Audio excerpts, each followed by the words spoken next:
Welcome to another Q&A session for the best club in history, Real Madrid, hosted by Gael Manny.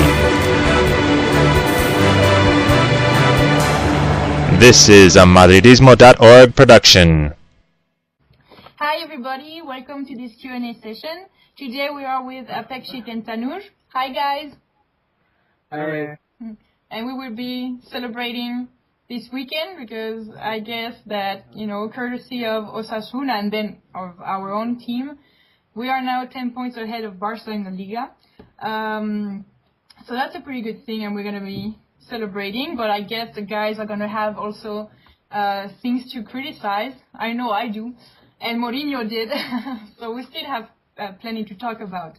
I just want to say something really quickly. Just wanted to let you all know that we will be giving away a free Real Madrid jersey to anybody who is a signed up user on our site with a photo and who makes the most comments this month.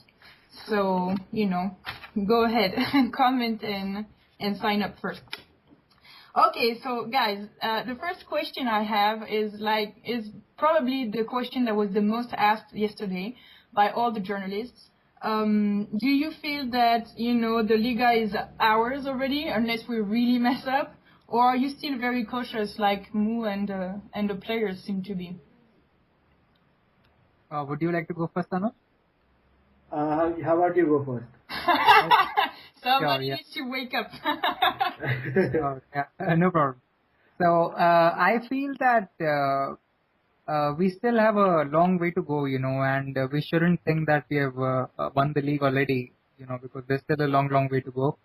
And we shouldn't become complacent, and we should just keep winning games and maybe try and get the guard of honor when Barcelona play us next. Okay.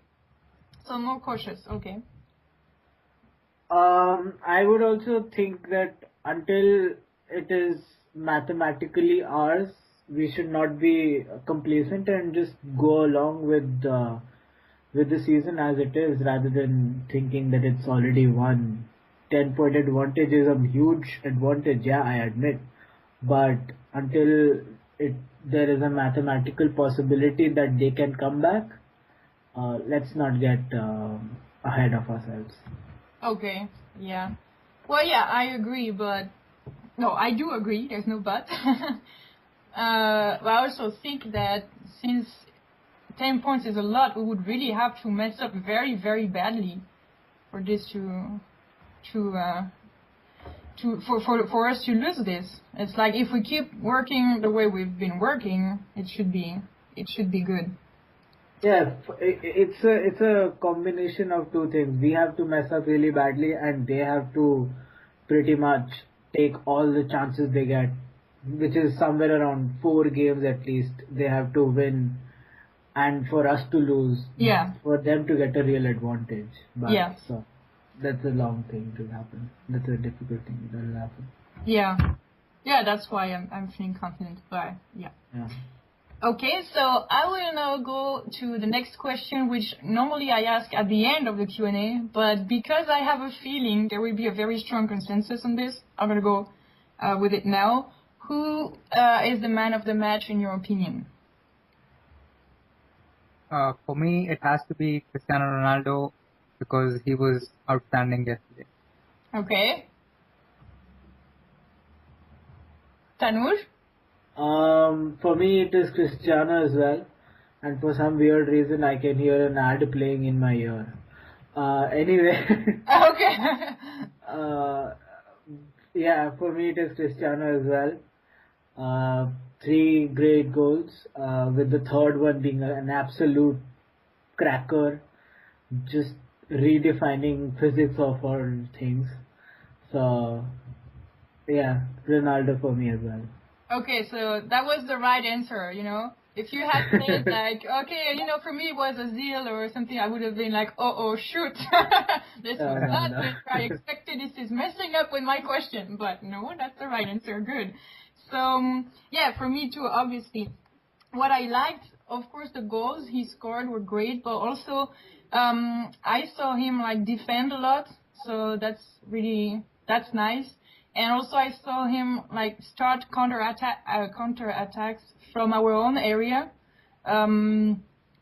And also you saw the back heels, and I don't know how you say it. I think in Spanish it's ruleta. I don't know what's the word in English. Like it's kind of like seesaw movement you do when you're in the air. See what I mean? Bicycle kick? What? Yeah. Bicycle kick? Bicycle kick. Oh, okay, yeah. Bicycle kick. That was great too. So he was very, he seemed inspired yesterday. Yeah. His one-touch passing and attempts at creating chances for others were great as well. So he was great. He was charged up for the game. Yeah. Okay. Butragueño said he was,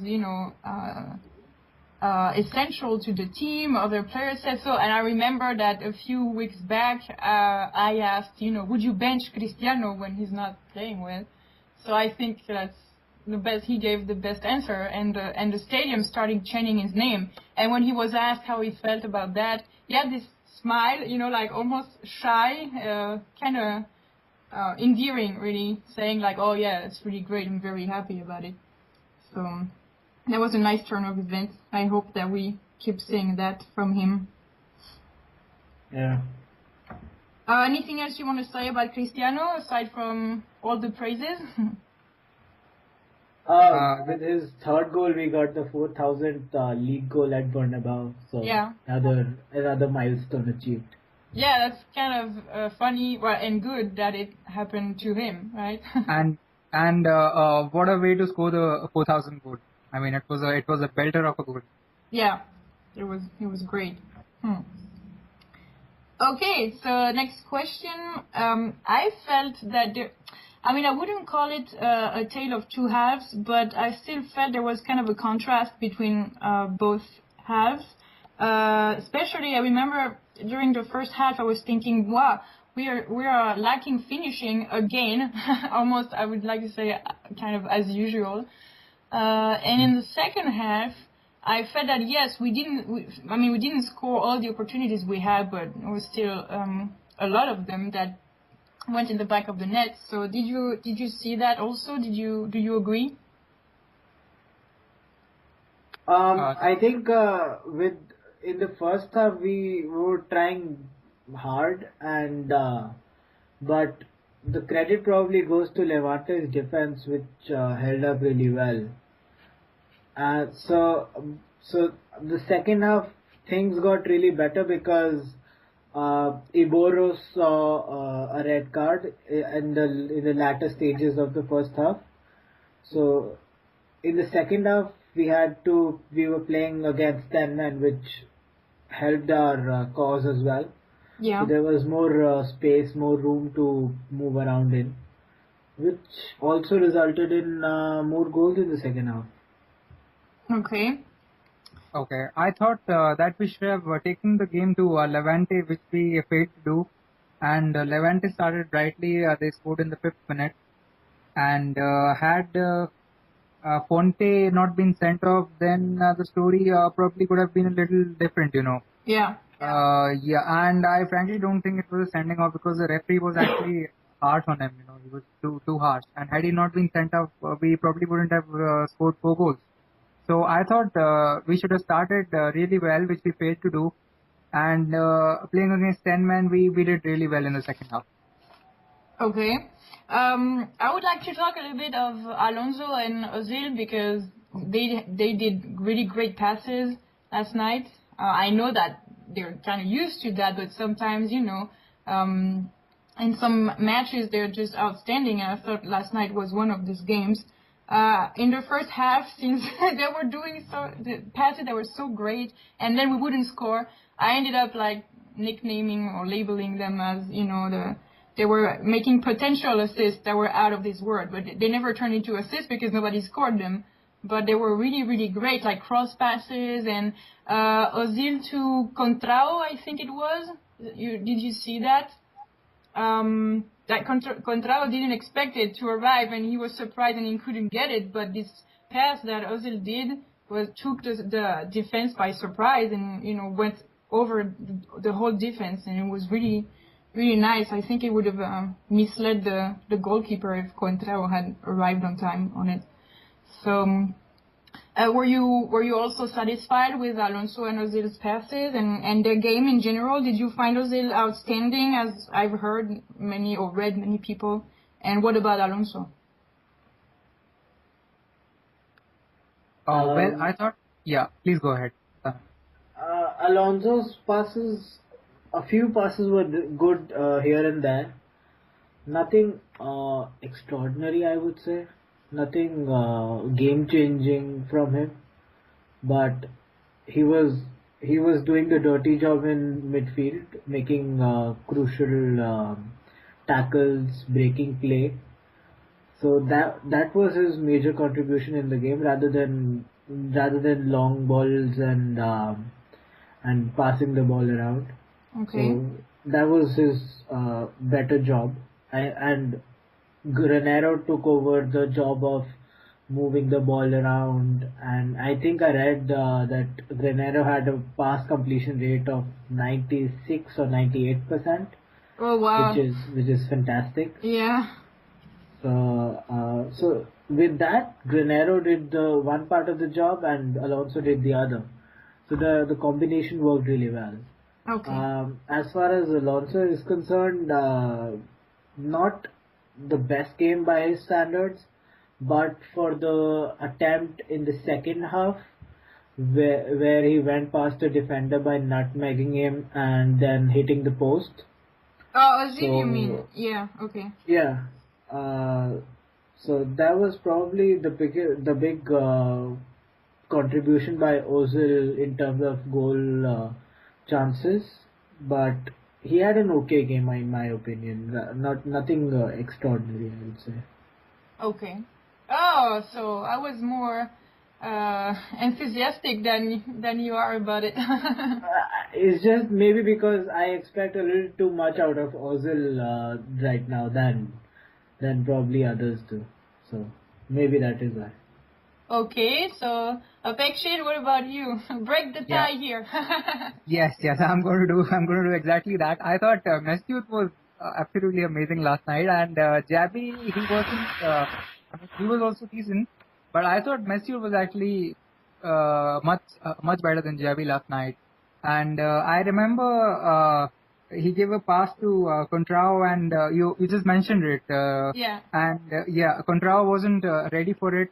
Had he been ready for it, he probably would have scored. So Mesut is that kind of player who can find that one ball which can beat the defense, and he can potentially change the game, you know.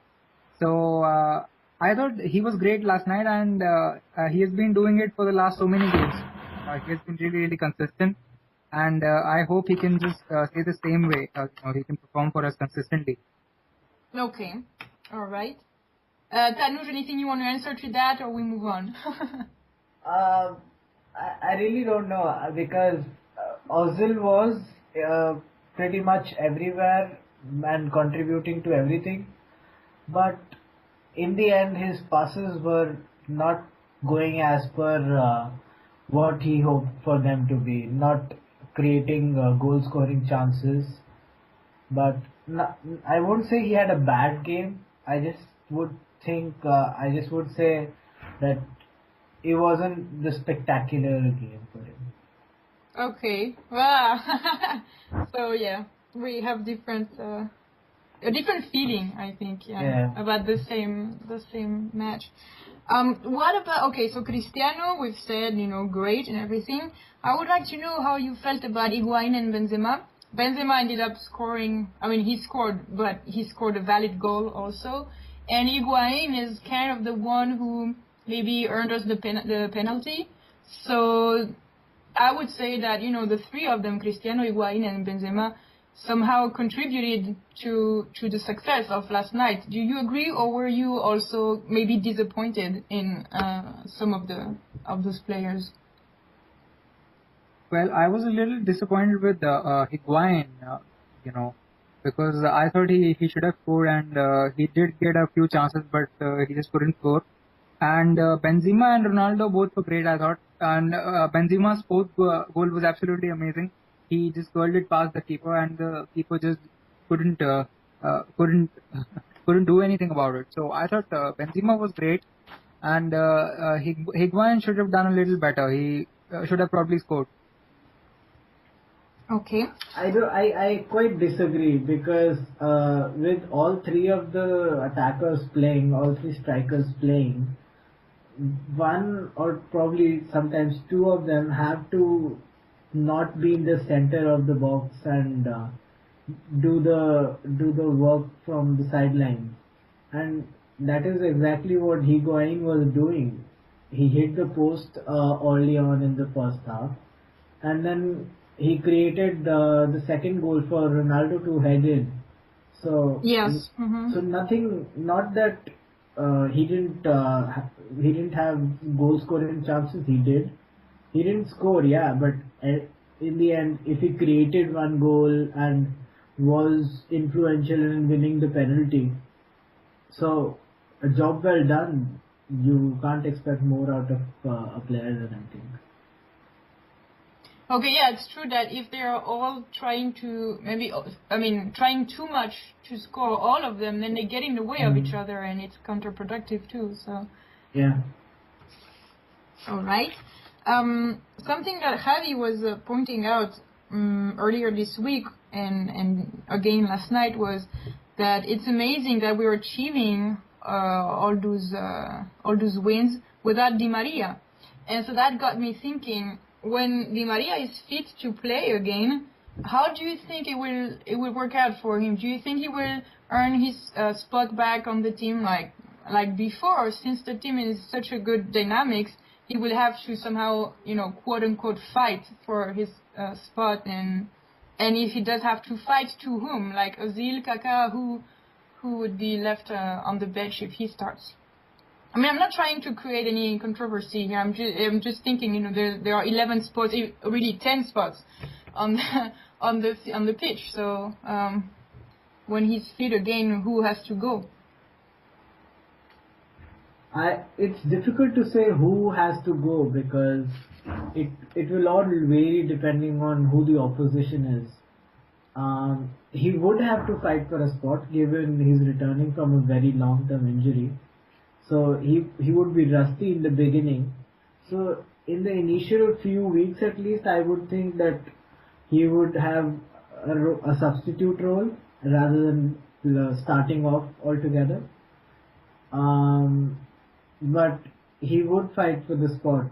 It has never been easy enough with Ozil, Kaká, and Di Maria, all three contenders for the attacking midfield role. So it's been always a very difficult position to play for Real Madrid. So it's always been the same way, and it will continue to be the same way, I guess. Okay. Yeah, well, I think Di Maria will have to fight hard for his spot because for a club like Real Madrid, I mean, it's one of the best clubs in the world, and we have the best players playing for us.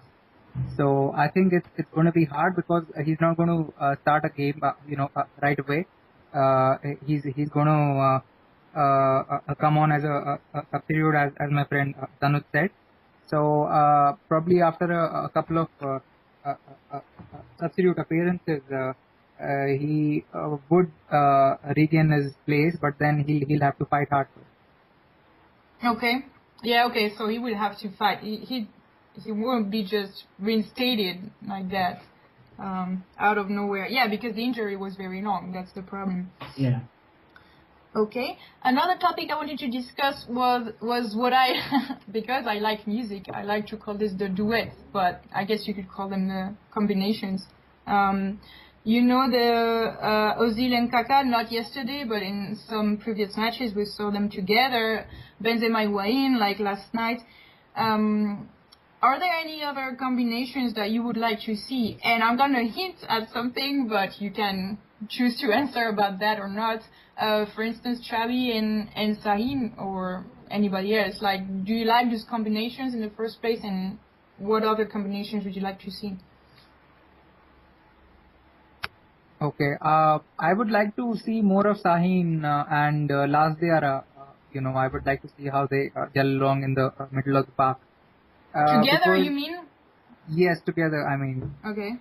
and I've hardly seen I've hardly seen anything of Nouri Sahin.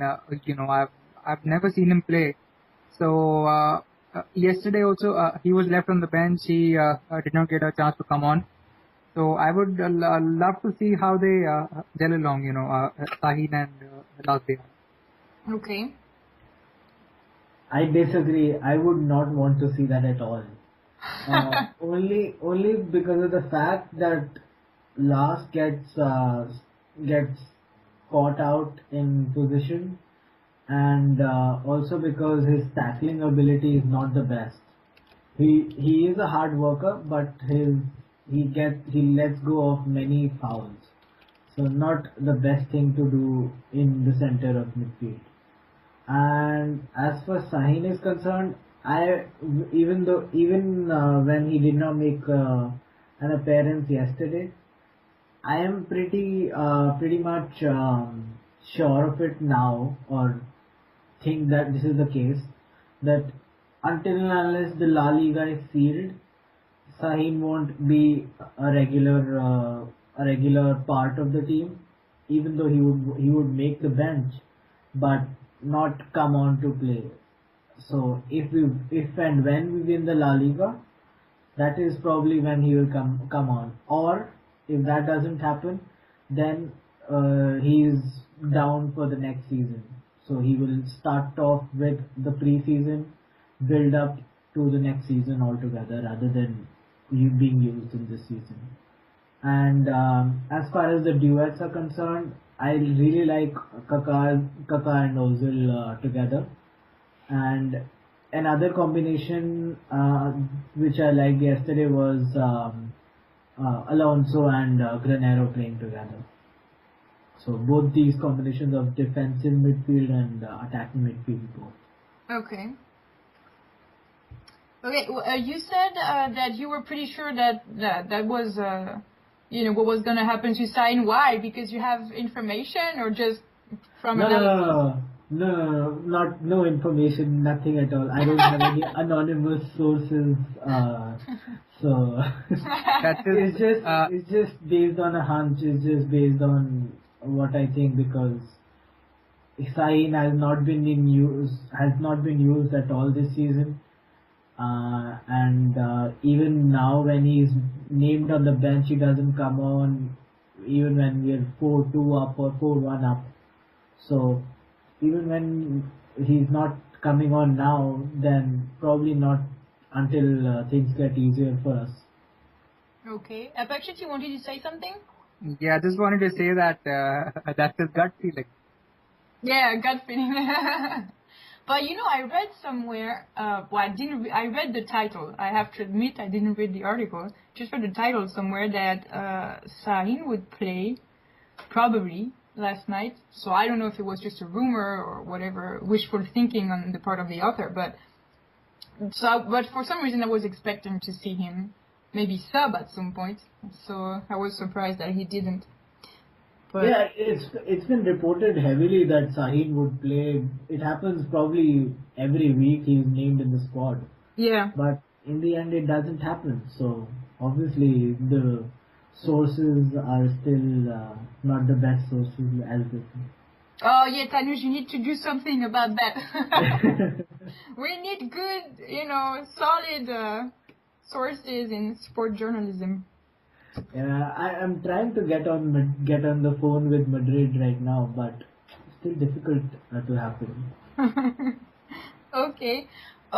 So guess what? I've had a message from Aaron saying that he could connect. So I would like to invite him into this call, but I'm not sure how to do that. Oh, invite to conference. That should be there. Okay, I'm calling Aaron. Let's see if he accepts the phone. Hi. Hello. Hey, how are you? Doing pretty good. How are you guys doing this evening? We're doing good. We are with Apakshit and Tanuj. I guess you're saying that, but just in case. Yep. Hi. Hi there, guys. Hey, Aaron. Okay, so are you well awake? Oh yeah, wide awake. Okay. So we have somebody half asleep and somebody well awake. That's good. Okay, so Aaron, we already dealt with probably half the list of topics I had sent to the guys. So now we're gonna move on to Granero. I'm seeing him, getting much playing time lately, and I was kind of wondering. I'm gonna try to state my point clearly. That of course there were some injuries, so he benefited from that, and also there were this rumor, or maybe it was true, I'm not sure, that he was really about to leave for where was it? Betis, was it? Yeah, Betis. Yeah. So I'm wondering if that's just the reason why he's playing, or if there's another reason, and therefore I'm also wondering how does off-pitch things, off-pitch events affect then what you see on pitch, if you have any insight to give on that. Is it clear what I'm saying, this question? Yeah. Okay. Well, for me, I think I heard a little bit of scuttlebutt that he's actually been performing better in training as of late, and Mourinho is the kind of coach that really takes into mind how hard they're working in the training sessions when he's trying to pick, squad.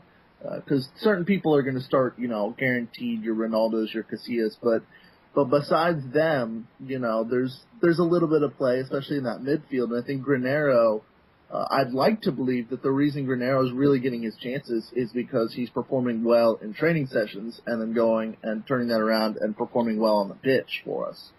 But, I don't have anything to back that up. I haven't been to too many training sessions this season. We would like to go, but they only let the press go, so it's annoying. Oh, come on. We're close enough, right? Yeah, we're gonna try to do something about that. We're gonna show them our nice site and say, hey, look, that looks good. Let us go to the stations. Okay, Apexiten Tanuj? I think again, like Aaron said, it's just based on what is being reported with the Betis rumor as well.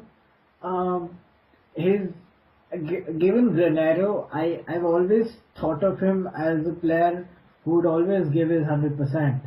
So I find it quite hard to believe that he is starting to perform better in training right now or of late than the whole season, because he just looks more enthusiastic and associated with the cause of Real Madrid, probably more than many other players as well. So off the pitch things do make a difference. It's all based on my hunch, because I've never been in that position. Tanuj is afraid now that I'm gonna say he has information. Yeah. So right away he says, no, it's just my hunch. Yeah, I don't want to make up any anonymous sources and be labeled with anything later. No. I'm not doing that. No, your reputation is safe. Don't worry. So it's just based on what I think will be the case. Off-field things will make a difference in the player's mind, but until and unless they are really that strong, I don't think it matters all that much. Okay. I think that Granero, he started getting playing time. I don't know why, but then he should just make the most of it. And I also read that he wanted to leave. He wanted to join Betis, but then he has not been able to do that. So I think whenever he gets a chance, he should just make the most of it, like he did last night. And I'm not quite sure why he has started getting plenty of playing time. Maybe he's doing well in training or something like that. So the most important thing is he should just make the most of his chances. Yes, true. You have to. Oh, I'm sorry. Go ahead. The major reason why I think Granero is getting more playing time is because Khedira got injured. So to fill in his spot, that is where he's playing. So he does a better and tidier job than Last does. So he's getting probably more playing time than Last does. And for the Betis rumor, the Real Betis manager was reported to have been saying that that the player had nearly joined. There was nothing reported about Granero saying something. It was just the Betis manager saying that the transfer was nearly done, almost done. Nothing which Granero said, so can't label saying anything to him. Okay. I wanted to say something, and I'm Sorry. No, it's okay. Oh yeah, I want to say, you have to give him credit for, like Apex is saying, for making the most of the opportunities he's given, because not every player is capable of doing that. And the other thing I wanted to say, oh yeah, now I remember. So, are you guys thinking that when Khedira is completely fit again, Granero is going to be back on the bench? Yeah, I personally think so. Wow. Yeah, Aaron, you said something? I wouldn't be surprised at all. I don't think it's for the best. I'd like to see more rotation in our midfield. I mean, Granero definitely gives something different than Sami, but Mourinho likes his favorites, and he really likes Khedira, who's, a fine player. He's certainly not the best player on our team, but he's a fine player, so. Okay. Yeah, I agree with Aaron and Apeksha both. I think Khedira would get the bigger chunk of the playing time, and Granero would lose his usual playing spot. So it's just sad to see, because Granero has been performing really well. Yeah. But that's how it is, I guess. Yeah, that's sad, and also not seeing Sarin play is sad, but there are only 10 spots on the team, since, Iker has his spot pretty safe. Yeah. Okay, I would like to move to the defense. When we receive goals, it's kind of easy to blame the defense for it. Well, it's kind of their role anyway.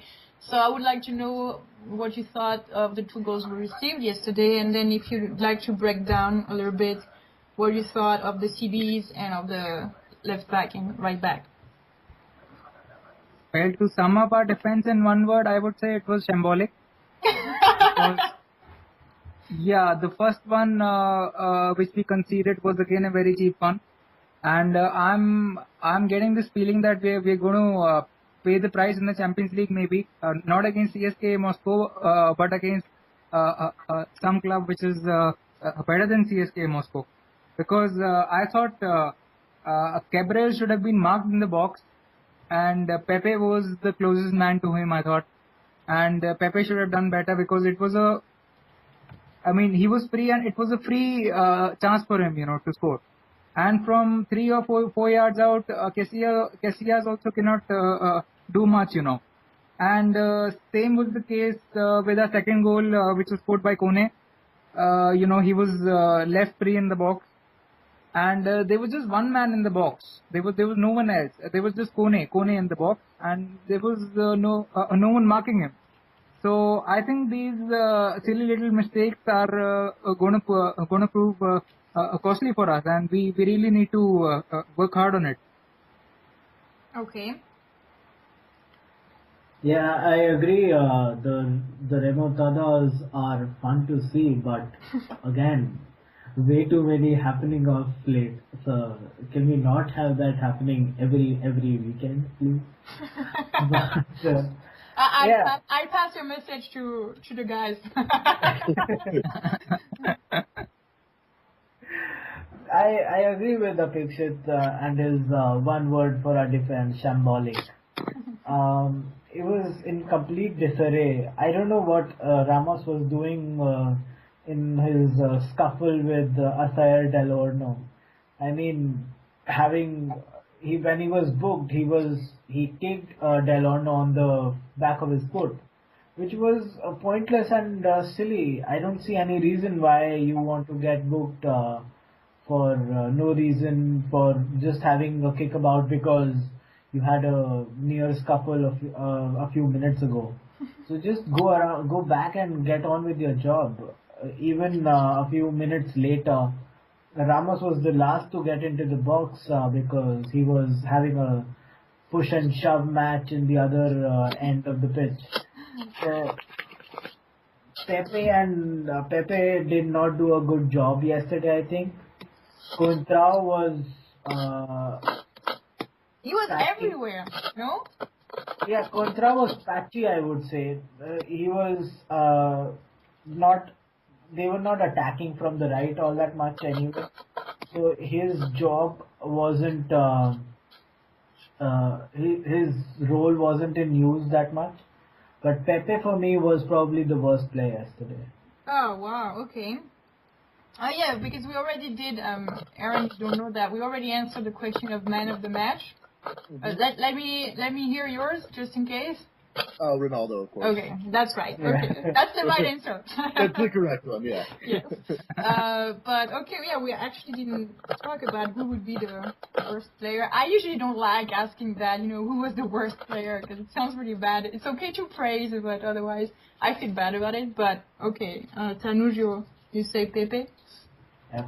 Okay, if the others want to, casually say who was the worst players, you can put it, you can insert it in your answer, like, in a subtle way. That's fine. I go with Ibora. Yeah, okay. That's a safe one, right? Yes, that's a good one. I would say it was Sergio Ramos because picking up needless couples shouldn't happen on the pitch. We were they were playing with 10 men. Maybe he thought I'll get myself sent off so that the numbers will be leveled, so that they can also play 10 versus 10. So I think he was really lucky not to have been sent off because as Tanuj said, he was kicking and doing all sorts of things which a professional shouldn't do. So I would say it has to be Sergio Ramos. Speaking of which, Apekshit, I was shocked when I read your comment a few weeks back about you willingly, like on purpose, what was it, tackling an opponent, and you knew what you were doing. I would have never expected that from you. Well, he was also doing it repeatedly, so I just responded once. That's it. Okay. No, he was doing it repeatedly. Okay. I'm just saying. That kind of is the explanation for me for Ramos kicking at Del Orno, because I think in the very same play you can see Del Orno throwing his forearm into Ramos's face just before Ramos kicks out at him. So it's not a situation where I'm proud of what Sergio did, but I can at least understand it, because it wasn't something that was just out of the blue. It was something that was definitely a retaliatory attack, in my opinion. But as for the defense in a whole, I don't really blame them all that much for the first goal. I thought that was just a lucky bounce or an unlucky bounce, depending on if you're Levante or Madrid supporter. I think Ramos just wasn't quite able to get to the ball enough and ended up tipping it back, and it was just very fortuitous for the Levante player that it ended up in his path, and there's not much Casillas can do about that. There's not much more Ramos can do about that. There's not much more closely that you can mark a player when they're running in like that. Your job is to get in the path of where you believe the ball is going to be going. And when it gets deflected like that, that becomes a complete crapshoot. It boils down to luck, and they had it and we didn't have it in that situation. The second goal, that was much more obviously the fault of our defense, and that's where I think the shambolic comes in. There was an obvious disconnect between Ramos and Pepe. Ramos was calling for Pepe to come up and challenge, which I don't know if that was correct. Sergio seemed to be heading over to kind of support Contrao on that wing, which I don't really understand because, you're playing against a 10-man side, so obviously they're going to be understrength. Obviously they're not going to be pushing numbers, so it's much safer to attack the ball as opposed to cover space. But those are the kind of mistakes that happen. Honestly, they happen just about every game, and it's about not getting punished. And that time we got punished, and you should never really be getting scored on when you're a man up. But it happened. But we got the win anyway, so I'm not too distraught over our defense. Okay. I actually disagree slightly with what you said. With the first goal in mention, that is. It was lucky that Ramos got a deflection. Lucky for Levante, that is. So it was lucky in respect that there was a deflection and he headed it back. He headed it forward, but it was unlucky. It was bad on our defense. It was awful defending in respect that Cabral, I don't know whether I'm pronouncing it right or not, but he was just completely unmarked, and he headed it into the near side of the goal, near post, which technically shouldn't happen. I mean, you shouldn't leave the last man of a free kick unmarked completely near the goal. So that's probably the defense to blame. I don't know that I agree with that. I don't think he was necessarily unmarked. I mean, in a dead ball situation like that, there's going to be some space between the defender and the attacking player just by the simple nature of the game. Like, unless you're fouling him and holding on to him, there's literally no way to be within, a couple centimeters of their body. So there's always going to be that little bit of space, and he wasn't 2-3 meters open. There was definitely traffic around him. It was just when he jumped up, that ball just happened to be deflected into his path. If that ball hadn't been deflected, I fully believe Pepe would have gotten that first. And it's the same thing with a keeper. If a shot's coming in at goal and it gets deflected off of one of your players or the other player and it goes in the opposite direction, you shouldn't be getting scored on your near post, yes, but when the ball gets deflected, kind of all bets are off at that point, Well, I sort of still agree and disagree both, because 1 or 2 meters is a huge gap, but I would still think that being the last man, you would expect a better marking than what it was. Not completely, but given the room that he was in to head it in, that is something that you would not expect of a team which is in at the top of the league Just to add a little, from set plays we're supposed to man mark players and take them out, and it was Cabral is a defender, and he found space in the box and he made the most of it. Had there been a defender to just put him off, had there been a defender who just jumped with him so that he could have been put off, that probably wouldn't have been a goal, So you need players who can put off players in the box. You need defenders who can go with them up, and for that you have to man mark them. That's the only way out. I know why Aaron is not so disappointed in the defense, because in his last edition of Winners and Losers, he put both Ramos and Arbeloa in the winners, so now he needs to, defend them. I got you.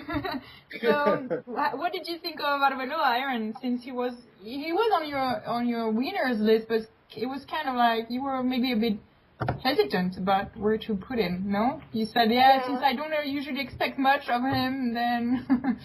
so... I thought he had an alright game. I wasn't particularly disappointed in him. I think perhaps if you were going to blame somebody for that first goal, he would share blame, since that was coming from his post. But, I thought he had a typical Arbeloa game, which... after a run of bad form, that's enough to get you on the winners list, but just after having a decent game last time out, it's probably not going to get him back on there again. Okay. All right. So what I think we've covered the defense now, and we have to agree to disagree, like it happens usually. Yeah. Okay, you were all discussing the fact that we shouldn't have, or it was okay depending on what you think, should have been scored on a set play like that. And the journalist asked Mourinho about it, and he said that basically he thought the players lacked focus in the first minutes, minutes of the game.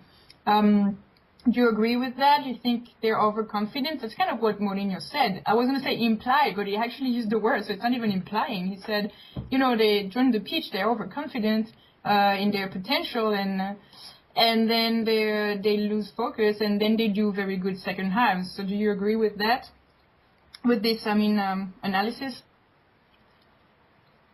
Oh, absolutely. For me, anytime you're in, one of these two-team races and you're playing after the other team and the other team drops points, it's human nature to get complacent. I mean, if you look at what the Madridistas across the world were saying before the game was even played, it was a guaranteed 3 points. This was a win. Oh my gosh, we were 10 points up on Barcelona. So and that kind of behavior by the fans, it's certainly safe to assume that same kind of mentality was permeating the Madrid locker room. So I totally agree with Mourinho. I think there was a decided lack of focus. I'm not changing my opinion on the first goal, but I think perhaps more focus might have prevented it. Okay. I quite agree as well that there must have been complacency in the first few minutes, because usually as per the stats, the first 5 minutes and the last 5 minutes are the least likely for a team to score in. But given we were coming in with 7-point lead and the team right behind us dropping points, we did look a little rusty in the beginning. So I think we did lack focus. Yeah, I think so as well. Okay. Yes, I feel the same. There was a conspicuous lack of focus, I would say. But then you also have to give a lot of credit to the team, because 1-0 down, we come back into the game and we win it 4-2. So I think against stronger teams, this is going to become a big problem, because they're not going to let you come back in the game. So I think the defense need to sharpen up a little. Okay, all right. And it's quite strange really, because Levante won against us in the reverse leg of when playing at home. So if we go by that logic, it's not that we did not expect less of Levante. It's just because we were 7 points ahead. That is why probably we were more complacent, rather than because it was Levante we were playing. All right. Okay. Yeah, good point. Yeah. So we all validate Mourinho's analysis. That's a good thing.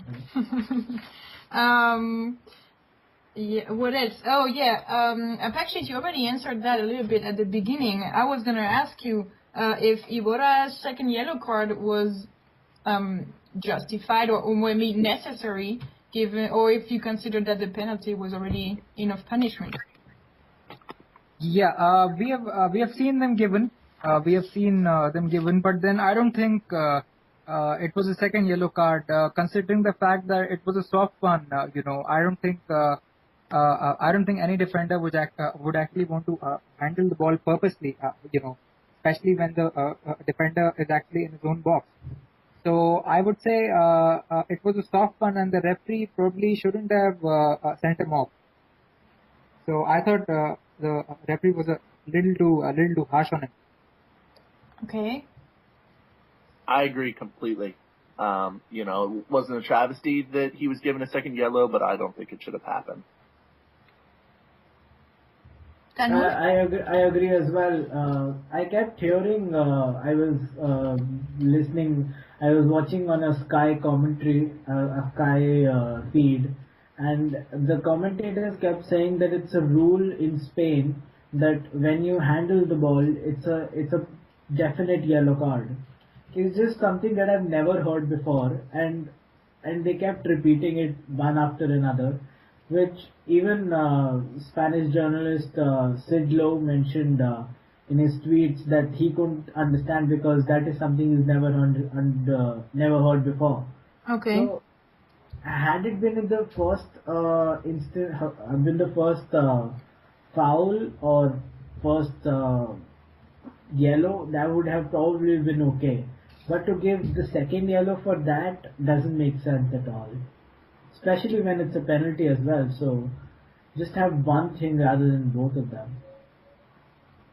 Okay, so you're saying that when you were saying it's kind of a rule in Spain to give a yellow card for that, you meant for real. You didn't mean you weren't saying it like sarcastically. It was for real that they observed that all the time. Oh yeah, okay, all right. Exactly, that is what they mentioned, that handball inside the box in Spain is a punishable offense.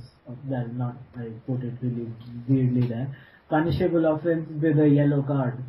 So I don't know. I've never heard that rule before, and it just happened yesterday. So I'm not really sure whether that's for right or not. So yeah, we'll have to pay attention to see if it happens to me. Okay, well, yeah, Aaron. I don't really put a lot of faith in the Sky commentators knowing the minutia of La Liga. Nobody does. To be perfectly honest, like, of all the people to be up and up on all the tiny little uncommon rules of La Liga, Sky commentators, not at the top of my list.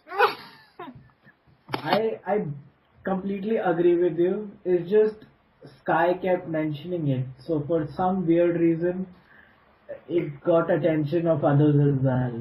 So I haven't been totally sure as well. So I would have to probably go through some rules or probably ask around as well. They were just trying to hypnotize you, Tanuj. Yeah. Do you know anything about that? Yeah, no, I'm not very sure about it because we do not get to watch Sky Sports here. But then I would just like to say that the most important thing is whether it is hand to ball or ball to hand, And on that particular instance, I thought it was hand to ball it was ball to hand rather than hand to ball, And the referee shouldn't have given it, I think. Okay. So it wasn't on purpose. I think it happened twice, though. Did you see that too? Touched his hand twice. It touched the ball touched his hand twice. So I don't think it's not because it was probably a penalty for sure, but not the second yellow. Yeah, because of course the repercussions were terrible. Exactly. Probably, it probably changed the whole game. Although the penalty in itself changed the direction of the game too. So, all right, okay. So now I want to go back to the question that we had pending about the offside rule. Remember about that, a picture? I think you were on the Q&A. I remember. Yes. I was like, okay, a few weeks ago, a few months ago, we needed to talk about something and we didn't, and then nobody remembered what it was. So I found it in the archives. It was credit to you. I'm sorry. Credit to you for that. Yeah. So Mallorca, Real Madrid, we won. 1-2 since it was an away match. And we won, and so it was Hamed, I'm not exactly sure how to pronounce his name. And Apache, you were saying he put the ball in the back of the net, but it was ruled offside, although the player picked the ball from inside his own half, and therefore it should have been onside. So can you explain a bit more? Yes. I thought that was a very, very poor decision because the rules clearly say that when a striker picks the ball from inside his own box, he cannot be flagged offside. Simple as that, But then Hamed was actually flagged offside. I don't know what the linesman was doing, I seriously don't know, because he was clearly inside his own half by say 2 yards. It was not even a close call. It was a terrible call. So the rules clearly say when the striker picks the ball from inside his own half, he just cannot be offside. Okay, so now it's goalkeeper. I don't remember that instance completely. Was he ahead of the last defender? I think he was, but he was in his own half. Yes. Yeah. Yeah, so if he is in front of the defender, then it doesn't matter whether he's in own half or the other half. No, it actually does. The laws of the game say you can't be offsides on your own half of the field. Okay, so. Yeah, so it's a simple blown call. If he was in his half of the field, there's no possible way he could be offsides. Tanuj, it just really doesn't matter whether he is level with the last defender or not. If he picks the ball from his own half, he just cannot be flagged offside. Simple as that, It's a rule set by FIFA. Well, the only thing about that is if he's in an offsides position and then comes back to an onside position on his half of the field, he can still be flagged for offsides. Yes, you're right, but then he was not trying to do that. Yeah, I'm not saying that's what happened. It's just okay. I wanted to make that clarification. Okay, so if he was in the other side and he was coming back, then that could have been ruled offside. Yeah, okay. Oh my gosh, this is so complex. I mean, almost every time we're discussing like, yeah, this could have been offside or not. We're not sure. The referees sometimes they don't apply the rules consistently either. So, what about Benzema's? It was Benzema's, right? Yeah, I think position on the goal that got cancelled. Since Higuain didn't touch the ball, it shouldn't have been offside, right? Yep, another bad call. Those happen all the time now. It's really tough. I'm being flippant about it, but offsides is one of the toughest things to call, in my opinion. And those kind of calls, sometimes they go against you, and sometimes they go for you, and that's just part of the game. Yeah, I think it's very hard, and I guess the strikers they kind of try to they don't play with it, I don't think, but it's kind of their art also and their talent to be at the limit, right? To kind of mislead the defenders. So then if the ref and the linesman they make bad calls, it's kind of it ruins their whole work on that. Kind of a shame, but I don't know if the video could help with that at all. Yeah, I agree with Aaron's assessment of the rule, that it's a very difficult rule to work with for the sideline referee. We give them so much stick for it, but to be honest, if we were on the end as the referee as well, it would be a very difficult job to do. I didn't know about the rule altogether, about the Mallorca game rule, so I just learned something new today. As far as Benzema's goal is concerned, a very difficult thing to call. Initially, I had thought Benzema was offside when Cristiano played the ball, but since he wasn't and Higuain didn't get any touch on it, it should have been onside. But a very difficult thing to call, so I wouldn't really say that the linesman is just completely awful on that occasion. But do you think a video could be used to help out on that, or what's your position on that, on video? Well, if we use the video technology, it would take away the spontaneity of the game, and I don't think it would be good for the game. I agree that the spontaneity of the game needs to be maintained, but it's just somewhere or the other video needs to come into the game. and I don't know how they can implement it without really bothering the game altogether. But given the high-profile decisions that go wrong and then the hue cry that goes on with it, I think they would have to implement it. I just can't figure out how. Okay. I think there's an easier way to take care of the offsides rule, and that's to use the same kind of technology that they're talking about for goal line. All you got to do is make sure that every player has one of those little, trackers on them, and then it becomes incredibly easy to figure out if they were onside or offsides at the time of the kick. So, that's probably a way to do it without video technology. Personally, I don't want to see video technology for any kind of live action play. Like, I would see it as a benefit for catching off the ball fouls and giving cards after the fact. Okay. The fourth official, or even a fifth official, or I don't know, a 17th official, or something like that.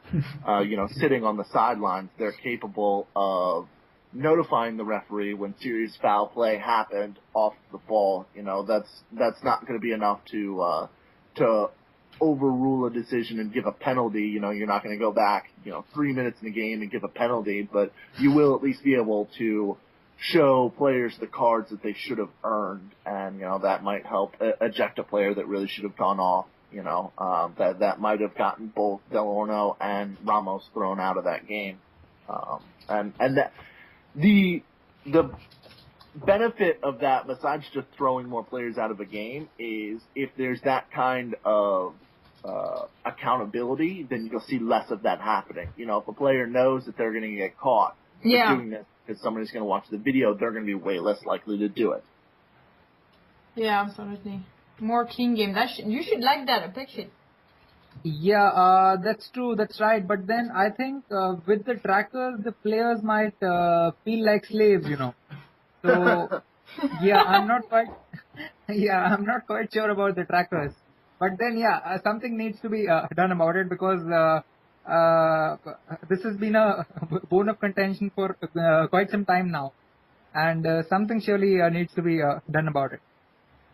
I would be happy with the goal line technology, but I'm not really sure how the offside technology can be really put in place, even with the trackers and everything that you mentioned. Hey, what about like in tennis? I'm not sure how it's called in English. I just know the Spanish word for it. In tennis, what they do is whenever they think the players have the call. Yeah, you see, if a goal gets cancelled, then you can say, we want a video or whatever. We want to challenge. The same happens in cricket and tennis both. The team which feels that it has been hard done by, it challenges that decision, and then it goes to the team with the video umpire, and they make the decision after seeing many replays. So it's been in use for quite some time in cricket, and even I think American football and rugby both use it as well. Oh, really?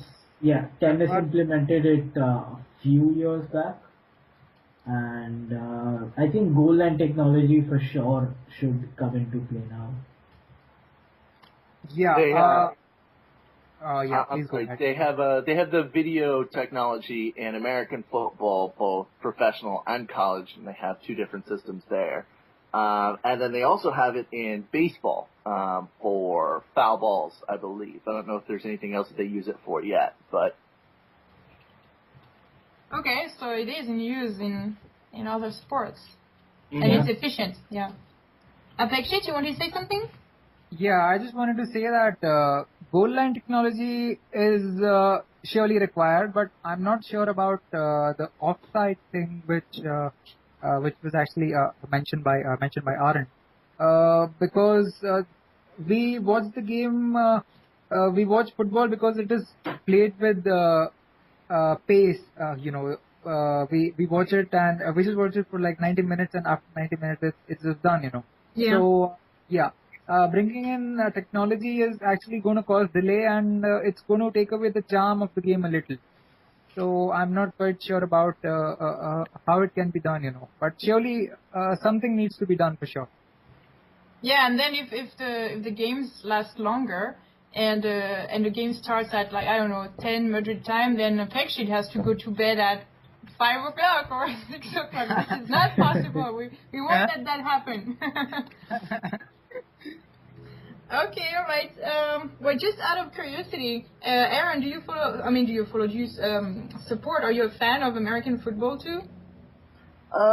Not really, to be perfectly honest. Yeah, I guess I've moved too much, so I don't really have like any hometown team to really support. I'm actually a big fan of college football, though. And who's your which is your favorite team in college football? Go Dogs, University of Georgia. Okay, let me tell that Javi. Dogs, University of Georgia. We say go Buckeyes. They go. Wait, who? Buckeyes. Oh, okay. Ohio. So you guys are a completely different division across the country. I don't have to worry about you too much. Ohio State. Oh, sorry. It's not the same as Ohio. Oh, my gosh. Oh, no. Don't you dare say that. Oh, my gosh. Also, I can say go Chargers. That's San Diego, right? Yeah. Okay, but, yeah, that's off topic. You guys, Apekshit and Tanuj, you watch also American football? This is all Greek to me. This is all Greek to you, okay. Well, don't get me to start talking about cricket. You know, that's what Javi is suggesting. Ask them about cricket. And then people listening to us are like, what are they? Are they smoking crack or what? So, well, I don't watch cricket, but I do like watching Sepang Takraw. What? Sepang Takraw. It's a game which is quite similar to football, but it's much tougher than football. Oh, really? Yes. I've never heard of that. Wow. You'd have to spell that for me in an email or something. Sure. I'll surely do it. Okay. All right. Okay, so enough with the off topic. Anything else you want to say on topic? No? No, I was really impressed with Ozil's play. I don't know if you guys talked about him at all yet, but I thought we talked about it, and Tanuj was not happy. Well, not happy. Was not impressed. Affectionate, but Tanuj was not overly impressed, I would say. Okay.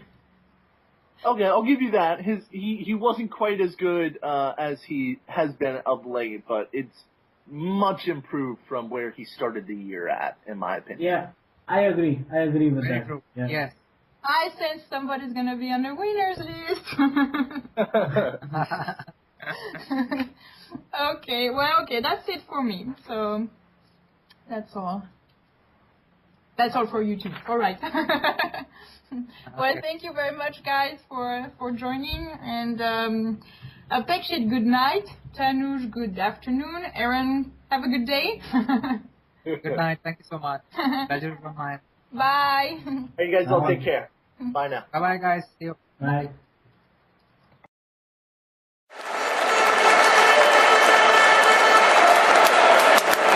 This was a Madridismo.org production.